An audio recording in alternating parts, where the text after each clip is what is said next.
영상 하시기 전에 구독 버튼 눌러주시면 영상 제작에 큰 힘이 됩니다. 감사합니다.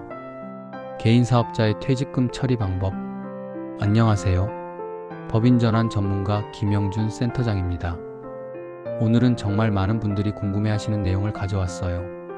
바로 개인 사업자분들이 직원들한테 지급하는 퇴직금을 어떻게 처리해야 하는지에 대한 이야기예요. 지속적으로 이런 케이스들을 접해본 결과 생각보다 복잡하게 느끼시는 분들이 정말 많더라고요.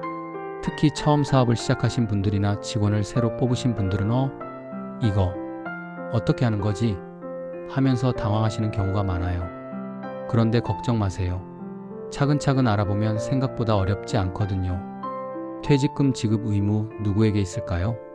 먼저 가장 기본적인 것부터 알아볼게요. 근로자 5명 이상을 고용하는 사업장에서는 반드시 퇴직급여 제도를 설정해야 해요. 여기서 말하는 5명은 상시 근로자 기준이에요. 그런데 말이죠.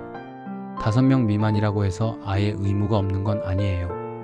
근로기준법상 계속 근로기간이 1년 이상인 근로자가 퇴직하면 평균 임금의 31분 이상을 지급해야 하거든요.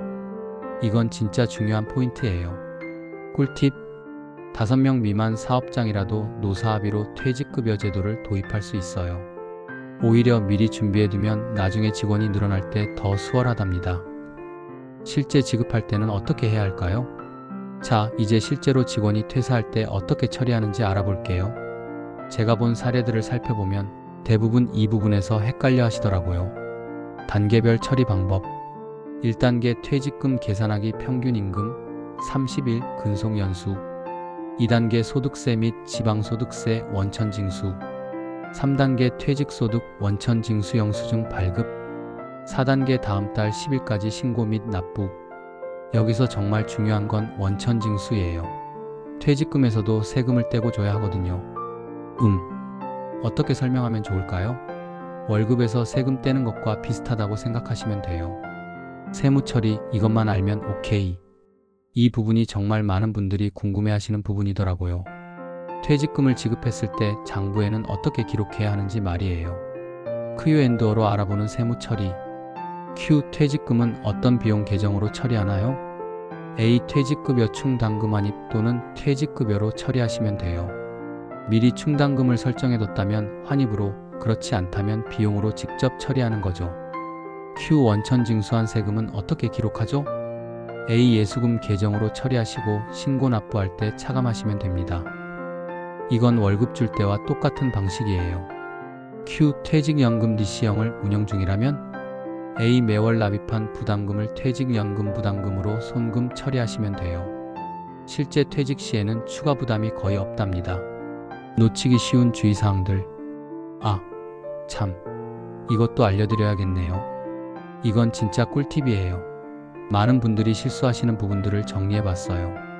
주의하세요. 퇴직금 지급기한 퇴직일로부터 14일 이내. 중간정산 시에도 원천징수 필요. 4대 보험 정산도 함께 처리해야 함. 근로소득과 별도로 퇴직소득 신고. 특히 지급기한 14일은 정말 중요해요. 이걸 넘기면 지연이자까지 줘야 할 수도 있거든요. 그래서 미리미리 준비하시는 게 좋아요. 그리고 또 하나. 퇴직연금 가입을 고려해 보시는 것도 좋은 방법이에요. DB형 확정급 여형이나 DC형 확정 기여형 중에서 선택할 수 있는데 각각 장단점이 있거든요. 작은 규모 사업장에서는 보통 DC형을 많이 선택하시더라고요. 여러분도 한 번쯤 이런 상황에 처해 보셨을 텐데 처음엔 정말 복잡해 보이죠? 하지만 한번 해보시면 이런 거구나 하면서 금세 익숙해지실 거예요. 제일 중요한 건 미리미리 준비하는 거예요.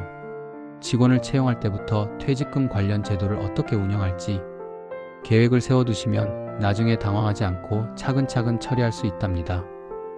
그래서 말인데요. 혹시 아직 준비가 안 되어 있으시다면 지금이라도 천천히 알아보시는 걸 추천드려요. 모든 사업자분들이 이런 부분에서 스트레스 받지 않고 편하게 운영하셨으면 좋겠어요. 화이팅!